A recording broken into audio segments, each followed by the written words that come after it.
আমার রব আমাদেরকে পাওয়ার জন্য, আমাদেরকে দেওয়ার জন্য, তার সন্তুষ্ট অর্জন পাওয়ার জন্য এক হাত আমাদের দিকে অগ্রসর হয়। আমরা যদি রবকে পাওয়ার জন্য এক হাত অগ্রসর হই, রবের সন্তুষ্ট আমাদের দিকে দুই হাত অগ্রসর হয়।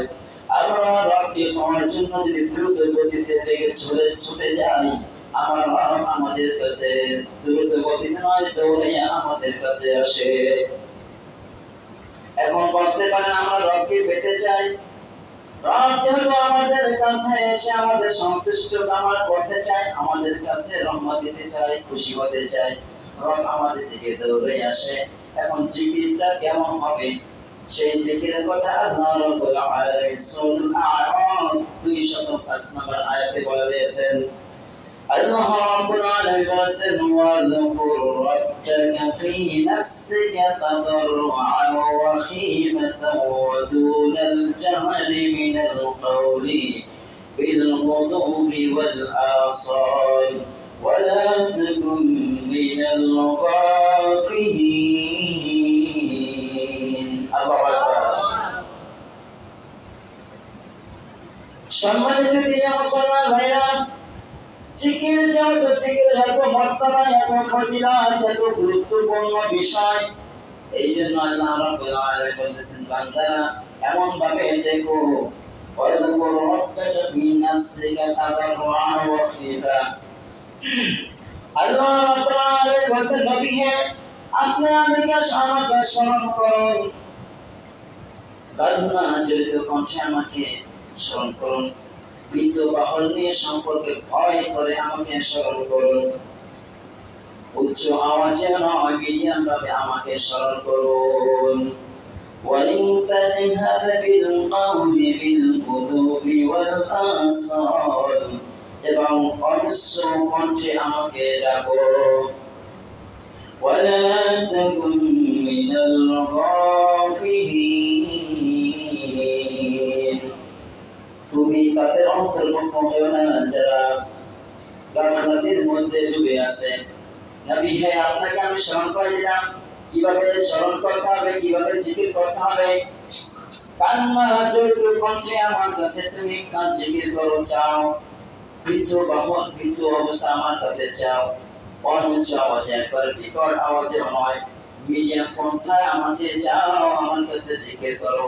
আমি রব সব কিছু শুনতে পাই, ঠিক না?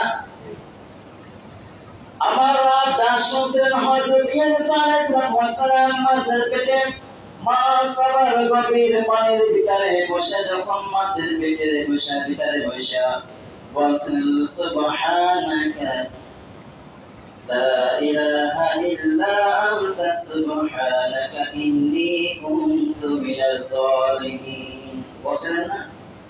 আল্লাহ রাব্বুল আলামিনকে স্বীকার করছে, লা ইলাহা ইল্লা, তুমি ছাড়া কি না ইলাহা নাই। সুবহানাকা, সমস্ত প্রশংসা তোমার জন্য। ইন্নী কুনতু মিনাজ জালিমিন, রব আমি অন্যায় করেছি, ভুল করেছি, মেহেরবানি করে আমাকে ক্ষমা করে দাও। আল্লাহ রাব্বুল আলামিন ওই গভীর পানির ভিতরে বসে ইউনূস আলাইহিস সালাম আল্লাহকে ডাক দিয়েছিলেন। আল্লাহ রাব্বুল আলামিন তার ডাকে সাড়া দিয়ে মাছের পেট থেকে নদীর কিনারে রাখছিলেন, ঠিক না? আল্লাহ রাব্বুল আলামিন ডাক শুনলেন হযরত ইউসুফ আলাইহিস সালাম গভীর কূপের ভিতরে বসে রব করে ডাক দিয়েছিলেন। ওই গভীর কূপের ভিতরে বসে রবকে ডাকতেছিলেন, পৃথিবীর কোনো মানুষ শুনতে পায় না, একমাত্র আমার রব তার ডাকে সাড়া দিয়ে রব তাকে ওই কূপ থেকে উঠাইয়া মিশরের বাদশা বানাই দিয়েছিলেন, জানেন না? আমাদের মুসলিম জাতির পিতা আব্বাসান হযরত ইব্রাহিম আলাইহিস সালাম ওই আগুনের কুণ্ডলের ভিতরে বসে ডাক দিয়েছিলেন, দুনিয়ার কোনো মানুষ শুনে নাই।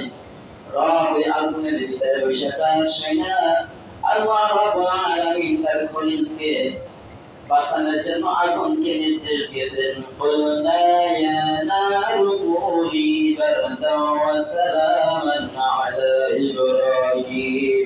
আল্লাহু আকবার। আমাদের মুসলিম জাতির পিতা আমাদের আব্বাজান আমাদেরকে শিখিয়ে দিয়েছেন, তোমাদের উপর অন্যায় অত্যাচার আসতে পারে, জুলুম আসতে পারে, বিভিন্ন রকমের তোমাদের উপরে বিভিন্ন রকমের সমস্যা আসতে পারে। আমি তোমাদের আব্বা, আমি তোমাদেরকে শিখিয়ে দিয়ে গেলাম, আগুনে পড়তে রাজি হয়ে যাইও, কিন্তু শিরকের ধারে কাছে যেও না।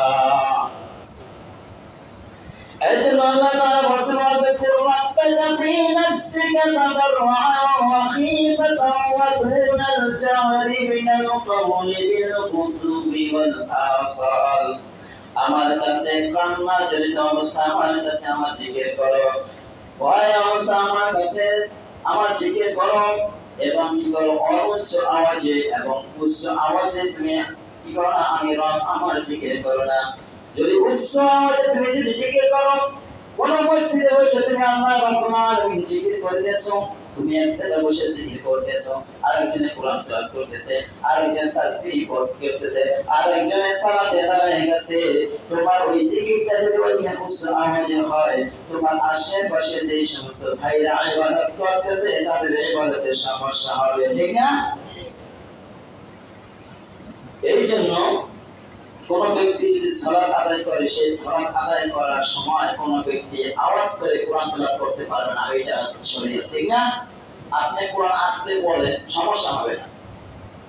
আপনি এতটুকু আওয়াজে বলেন যে আপনি নিজের কাম নিজে শুনতেছেন, কিন্তু আরেকজন সালাত করতেছে, আপনার এই কোরআন তেলাওয়াতটা যদি তার কাছে যায়, তার কানের ভিতরে পৌঁছে যায়, তাহলে কি সে ওই নামাজের ভিতরে ধ্যান, আল্লাহ তাআলার যে সংযোগ, এই সংযোগটা ছুটে যায়।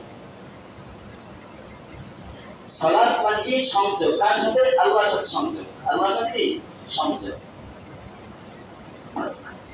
একটা ঘটনা বলি, দেখেন এই যে আস্তে ইবাদত করার নয় কি ঘটনা। হযরত আবু বকর রাদিয়াল্লাহু তাআলা আনহু প্রথম কলিমা না, আবু বকর রাদিয়াল্লাহু তাআলা আনহু খিলাফত করেন,